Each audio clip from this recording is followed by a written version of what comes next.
అసలు F cube event ఏంటి అసలు? కాన్సెప్ట్ ఏంటి అసలు? యాక్చువల్‌గా మేము కాలేజ్‌లో ఉన్నప్పుడు ఈ థాట్ అనేది వచ్చింది. ఇదంతా మా అమ్మ నుంచి స్టార్ట్ అయిందనమాట. యాక్చువల్‌గా నాకేంటంటే ఒకళ్ళని హ్యాపీగా ఉంచాలి అంటే ఇష్టం. సో, సర్ప్రైజెస్ అయన్నీ అమ్మ వాళ్ళకి ప్లాన్ చేస్తా ఉంటా. సో, దాంట్లో నుంచి వచ్చిన ఐడియానే ఈ ఎఫ్‌క్యూబ్ ఈవెంటు. ఎందుకు అంటే జనరల్‌గా మీరు డాక్టర్స్, ఇంజినీర్స్, బిజినెస్ అంతా రెగ్యులర్‌గా ఉంటది. ఇంగ ఔట్ ఆఫ్ ద బాక్స్ ఎళ్ళాలి. ఎందుకంటే మమ్మీ ఎప్పుడైనా ఒకటే చెప్తా ఉంటది. అందరిలో ఒకలాగా గాదు, అందరికీ ఒకలాగా ఉండాలి. హ్మ్. సో, దాని త్రూ వచ్చిందే ఈ ఎఫ్‌క్యూబ్ ఈవెంట్స్.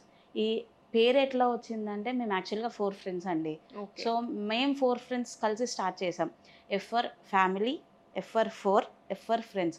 సో, అట్లా అనేది చేసాము. ఇంకొకటి అడుగుతారు కొంతమంది. క్యూబ్ అంటే 3యా హ్మ్. అనేది. అవును. కానీ యాక్చువల్‌గా క్యూబ్ అంటే 3 కాదు. మేము క్యూబ్ అనేది ఎట్లా పెట్టామంటే క్యూబ్ బాక్స్ షేప్‌లో ఉంటది. సో, మీరు 4 మెంబర్స్. సో, ఒక్కొక్క కార్నర్‌కి ఒక్కొక్కళ్ళు అన్నట్టుగా మేమేదో ఆ చిన్నతనంతో అట్లా స్టార్ట్ చేసింది. ఇది ఇంత పెద్దగా అయింది.